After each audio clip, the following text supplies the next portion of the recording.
Salmo 32, verso 8 e 9, diz assim a palavra do nosso Deus: Instruir-te-ei e ensinar-te-ei o caminho que deves seguir. Guiar-te-ei com os meus olhos. Não sejais como o cavalo, nem como a mula, que não tem entendimento, cuja boca precisa de cabresto e freio, para que não se cheguem a ti. Amém, irmãos? Podem sentar com a graça de Deus. Alô, 1, 2, alô, som. Amados, meu desejo é que não seja apenas um ensino para a igreja, mas que seja uma palavra que penetre o seu coração, amém? A Bíblia toda ela é a palavra de Deus. Alguns gostam mais de um texto, gostam mais de uma parte da Bíblia. Uns vão ter uma preferência pelo Antigo Testamento, outros pelo Novo. Particularmente, eu prefiro até chamar de Primeiro Testamento, porque o Antigo dá uma ideia de obsoleto, como se nada ali mais prestasse. Mas não sou eu que vou revolucionar, né? A forma de chamar a primeira parte ali da Bíblia. Outros vão preferir mais o Novo Testamento, mas como Paulo fala em Romanos, tudo que foi escrito para o nosso ensino foi escrito, inclusive o que está no Antigo Testamento. E os Salmos fazem parte. Os Salmos, eles são muito conhecidos, como o Márcio falou, né? São cânticos, são adorações, são orações que nós temos ali. Tem-se uma ideia de que esses cânticos e essas orações, elas vão ser mais brandas. Então, geralmente as pessoas têm uma preferência àquilo que é mais tranquilo, aquilo que é mais agradável, mais palatável. Só que nesse salmo, o salmista está fazendo uma oração que é profunda, que é bem interessante. Essa oração, ela vai começar, acompanha comigo, você não fechou a Bíblia, né? Lá no primeiro versículo, ele vai falar assim: bem-aventurado aquele cuja transgressão é perdoada e cujo pecado é coberto. Bem-aventurado o homem a quem o Senhor não imputa maldade e em cujo espírito não há engano. Nós terminamos recentemente a primeira parte do Sermão do Monte, onde o Senhor ensina sobre a bem-aventurança. E nós vimos que a bem-aventurança, o bem-aventurado, é aquele que é mais do que feliz. É o suprassumo da alegria e da felicidade. Você olha para a direita, você olha para a esquerda, você olha para o teu familiar, para o teu amigo, para o teu colega de trabalho. Todos eles têm um objetivo na vida, e o objetivo é ser feliz. Todo mundo quer ser feliz. Eu, você, todos queremos. O problema é que a gente busca a felicidade naquilo que não pode nos dar felicidade. O mundo vai buscar a felicidade nos relacionamentos.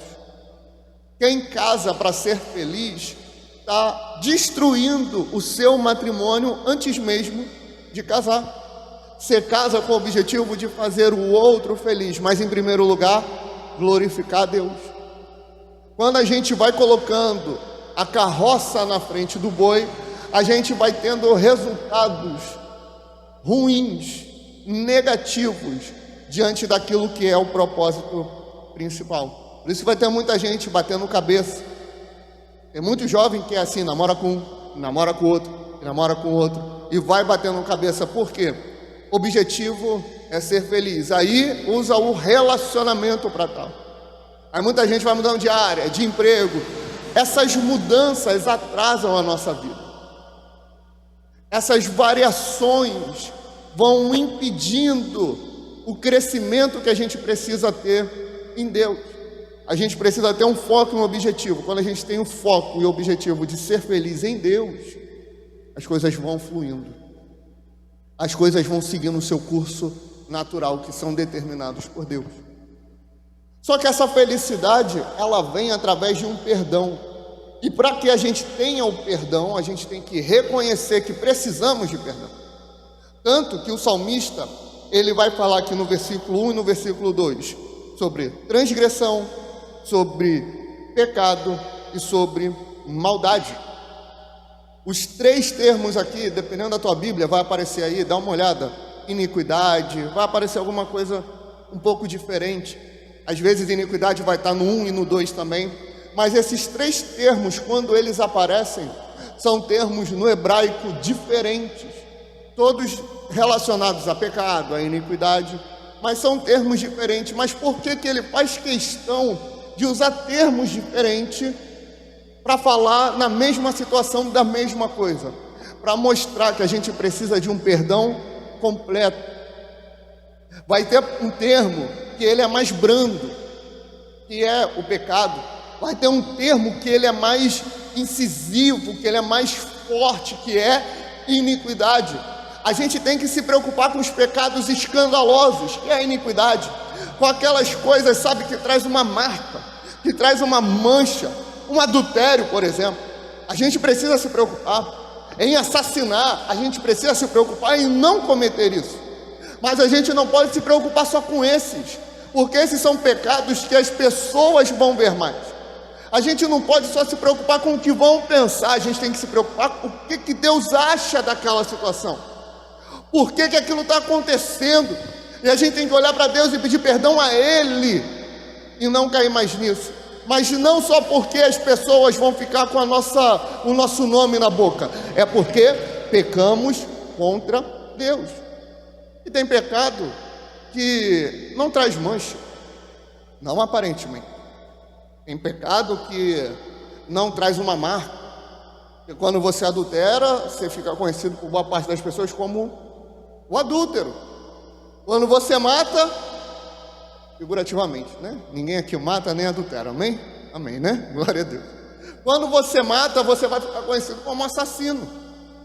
Mas curiosamente, se você reclama um pouquinho, você não fica conhecido como reclamão. Só se você reclamar em excesso. Em excesso. Então tem pecado que não traz marca, é uma coisa mais suave, mas até esses pecados precisam ser perdoados para que haja uma felicidade completa. E tem situações que acontecem na nossa vida que é por causa do pecado. Existem situações que não. Por exemplo, João 9, a gente vai ver um cego de nascença. Os discípulos chegam para ele, para Jesus, e falam: Senhor, quem pecou, ele ou os seus pais? Ou seja, existia um entendimento à época que determinadas enfermidades em determinadas pessoas era por conta do pecado. Era o caso desse cego de nascença? Não. O que Jesus responde? Nem ele e nem os seus pais. Mas essa enfermidade se manifestou para quê? Para que o nome de Deus fosse glorificado. Então existem essas situações, enfermidades que é para Deus revelar e mostrar a sua glória. Existem enfermidades que é para Deus manifestar o seu poder. Lembra lá do Egito, o Senhor ia endurecendo o coração do faraó com o objetivo de mostrar o seu poder, mostrar a sua autoridade, mostrar a sua grandeza. Tem situações que são assim. Agora tem situação que não. Como tinha um entendimento, e você vê que Jesus não corrige eles. Jesus não fala assim: olha, para com essa teologia, para com essa ideia de que tem enfermidade que é por causa de pecado. Jesus não repreende. Ele só ensina que aquela situação não era esse caso. Mas existem situações que só vêm porque nós estamos em pecado. Vamos para o texto, verso 3. Quando eu guardei silêncio, envelheceram os meus ossos, pelo meu bramido em todo o dia, porque de dia e de noite a tua mão pesava sobre mim. O meu humor se tornou em sequidão de estio. Olha o que ele está falando. Ele está falando assim: quando eu me escondi, isso é relacionado ao pecado, que ele está falando no verso 2 e 1. Quando eu me escondi, quando eu ocultei isso, os meus ossos envelheceram. Ele sentia uma dor física, uma dor aguda, e isso, o texto está dizendo, era o Senhor pesando a mão sobre ele, por causa do seu pecado, porque ele estava ocultando o seu pecado, ele estava ocultando a sua iniquidade. Pecado oculto, o castigo vem.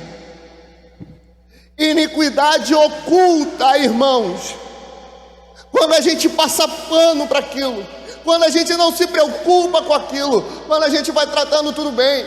Não, é um pecado, Deus entende. Eu sou carne, eu sou fraco, eu sou desse jeito, eu nasci assim, eu vou viver assim, eu vou morrer assim. Eu sou carne, eu tenho desejos. Pecado oculto, a mão do Senhor vai pesar. A mão do Senhor pesa. Você acha que tudo isso está acontecendo com essa nação em relação à economia, a falta de chuva? Tudo isso por quê? Olha como a iniquidade tem aumentado. Olha como as atrocidades têm aumentado. Isso é o quê? A mão de Deus pesando em juízo. Está previsto, por exemplo, para chover semana que vem. Isso é misericórdia de Deus, irmãos. É misericórdia. Mas olha como está tudo um caos. Olha como está tudo ruim. Boa parte do que vem acontecendo é a mão de Deus pesando. E a mão dele pesa. Nabucodonosor se tornou altivo, se tornou grandão. Ele se achou maior do que todo mundo. O que aconteceu, irmãos? Vai virar um animal. A Torre de Babel, nós vamos subir até os céus. Por quê? Porque eles queriam afrontar. Você fez isso, fez o dilúvio, agora eu quero ver fazer de novo. O que o Senhor fez?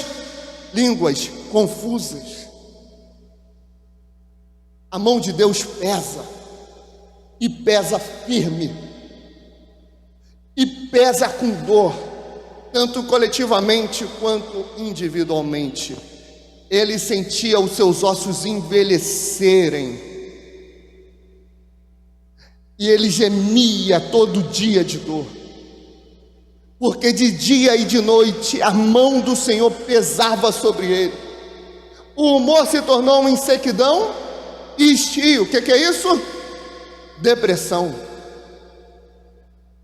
Eu não sou contra o psicólogo, amém? Não sou contra. Presta bem atenção no que eu já falei, eu vou repetir. Nem tudo o que acontece em relação à enfermidade, depressão, ansiedade, é por conta de pecado. Mas algumas coisas, boa parte, talvez até a maioria, é por conta de pecado. A depressão é conhecida hoje como o mal do século. É curioso que todo mundo tenha depressão. É curioso. Você não está vivendo em ditadura. Boa parte não passa fome. A depressão, em geral, não é por conta de dinheiro. Tem os casos de pais de família, mães de família que ficam desesperados, preocupados, aquilo vai consumindo, aí entra-se em depressão. Tem gente que passa por um trauma, um abuso psicológico, um abuso sexual, e realmente entra em depressão. Só que tem gente que a gente olha, irmãos, e fala, humanamente falando, não tem motivo. É claro que o que dói em mim, não dói em você. O que dói em você, não dói em mim. É fato isso. Eu estou excluindo todas as questões patológicas. E eu estou falando de pecado. Tem gente que quando oculta o pecado, fica em uma depressão profunda. Porque a mão de Deus vai pesando, tanto no físico quanto no emocional. E é um objetivo só: atrair, é trazer para mais perto. É o que o texto está dizendo. Porque de dia e de noite pesava sobre mim sua mão, o meu humor, a sua alegria, a sua vida se tornou em sequidão e estio. Olha o que o salmista está falando. Olha o nível que se chega quando você oculta pecado, quando você oculta maldade. Depressão e mais depressão. Ou é curioso, irmã Alessandra, que se aumenta o pecado e se aumenta o quadro de depressivos. Eu entendo que a igreja por muito tempo demonizou os psicólogos, demonizou os médicos. Não precisa de médico, não precisa tomar remédio, joga teus remédios fora. Eu não vou ser leviano, irmãos, de chegar para você e falar isso, para de tomar remédio, deixa de ir no psicólogo. Não vou fazer isso. Só que tudo tem que ser colocado no seu devido lugar. Tem coisa que o psicólogo vai tratar e vai sarar a tua depressão ou vai controlar. Mas tem coisa que não adianta psicólogo, não adianta remédio. O antídoto é arrependimento. É só isso. Tudo tem que ser posto no seu devido lugar. Confessei-te, verso 5, o meu pecado e a minha maldade não encobri. Dizia eu: confessarei ao Senhor as minhas transgressões, e tu perdoaste a maldade do pecado. Por isso todo aquele que é santo orará a ti, a tempo de te poder achar, até no transbordar de muitas águas, estas não lhes chegarão. Tu és o lugar em que me escondo. Tu me preservas da angústia, tu me cinges de alegres cantos de livramento. Amados, o que o salmista está dizendo, o meu antídoto é quando eu me achego a ti. Irmãos, aqui não é catolicismo romano, isso aqui não é confessionário para tu vir: ah, pastor, eu pequei, eu errei. Se você precisa e quer ajuda e entende que eu posso te ajudar, estou aqui, vou te ajudar. Só que eu não vou te trazer o perdão que tu precisa para ser bem-aventurado. Quem traz é Ele. Por isso o salmista, ele não fala: eu fui até o sacerdote e confessei. Não, eu confessei a ti, Senhor, o meu pecado. Eu disse, eu abri o meu coração, confessarei ao Senhor as minhas transgressões, e tu perdoaste a maldade do meu pecado. O Senhor perdoou o meu adultério, o Senhor perdoou o meu assassinato, o Senhor perdoou a minha língua maldizente, meu Deus. O Senhor perdoou quando eu falei mal do próximo, o Senhor perdoou quando eu tive um olhar leviano, o Senhor perdoou quando eu fui cobiçoso, o Senhor perdoou quando eu fui idólatra, meu Pai. O Senhor me perdoa. É isso que o salmista está dizendo. Confessa a Ele, entrega na mão dele: Senhor, eu erro, eu falho sim, eu sei que eu falho, meu Senhor. Por isso eu te peço perdão, me perdoa. Aí isso é o salmista orando. Olha como a interpretação bíblica é importante. O salmista está orando até o 7. No 8 o Senhor está respondendo: instruir-te-ei e ensinar-te-ei o caminho que deves seguir, guiar-te-ei com os meus olhos. Lembra que eu falei? Quando a gente passa a pedir perdão, a gente passa a reconhecer os nossos pecados, tudo vai se ajeitando na nossa vida. O Senhor vai dando a direção. Olha, esse daqui é o relacionamento. Olha, essa daqui é a profissão. Olha, essa daqui é a igreja. É isso que você deve fazer.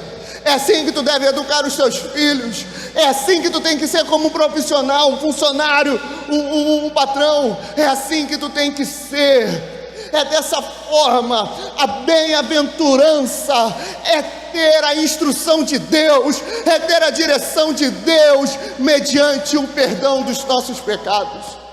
É por isso que na resposta o Senhor fala: instruir-te-ei e ensinar-te-ei o caminho que deve seguir, guiar-te-ei com os meus olhos. Não sejais como o cavalo, nem como a mula, que não tem entendimento, cuja boca precisa de cabresto e freio para que não se cheguem a ti. Isso daqui está na versão corrigida fiel. Agora na versão Vida atualizada está falando assim: não seja burro, Não ande no caminho contrário. Você andar num caminho contrário, você não entendendo o que tem que fazer, você não entendendo o meu propósito da sua vida, é ser como o cavalo, é ser como a mula. Ele está falando bonitinho. Eu, na minha grossidão, eu falo: não seja burro. Não ande contra aquilo que Deus estabeleceu, irmão. Não ande em pecado, não ande em iniquidade, não ande em maldade, não seja burro. Não ande num caminho contra a santidade. Seja instruído pelo Senhor. Eu não vou te instruir, pastor nenhum vai te instruir, apóstolo nenhum vai te instruir. Quem vai te instruir, quem vai te ensinar o caminho que tu deve seguir, a decisão que tu tem que tomar, é Ele. Então somente confessa o teu pecado para Ele. Olha o que Ele está falando: não sejais como o cavalo, nem como a mula. Aí eu acrescentei: nem como o burro, que não tem entendimento, que não consegue compreender, cuja boca precisa de cabresto e freio para que não se cheguem a ti. O Senhor não quer, irmão, te forçar a fazer as coisas. Ele quer te ensinar, Ele quer te instruir, Ele quer mostrar qual é o melhor para você, qual a melhor decisão. E como você vai entender isso? Confessando o teu pecado para Ele, Ele te perdoando, te instruindo e te ensinando. O ímpio, verso 10, tem muitas dores, mas aquele que confia no Senhor, a misericórdia o cercará. Alegrai-vos no Senhor e regozijai-vos, vós, ó justos, e cantai alegremente, todos que sois retos de coração. Querido, a gente sai, a palavra de Deus é maravilhosa, a gente sai do iníquo, do pecador, do homem mau, para aquele que confessa. E como se não bastasse, é uma bênção ser perdoado, amém? É maravilhoso ser perdoado por Deus, é maravilhoso receber essa graça.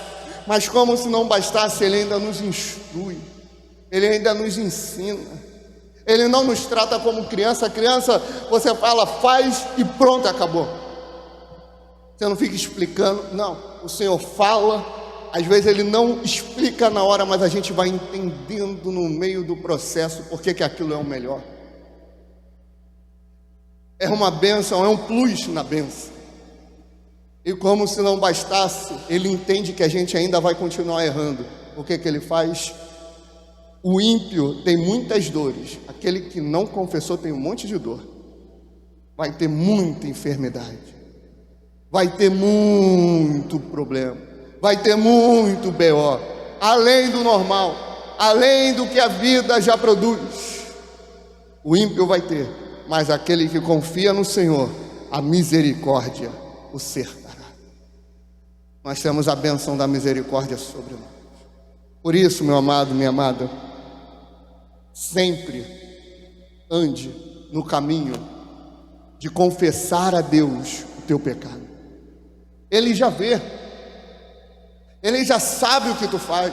Confessa, e como diz Provérbios, aquele que confessa e abandona alcança do Senhor misericórdia. Amém, irmãos? Vamos ficar de pé, vamos louvar o nosso Deus.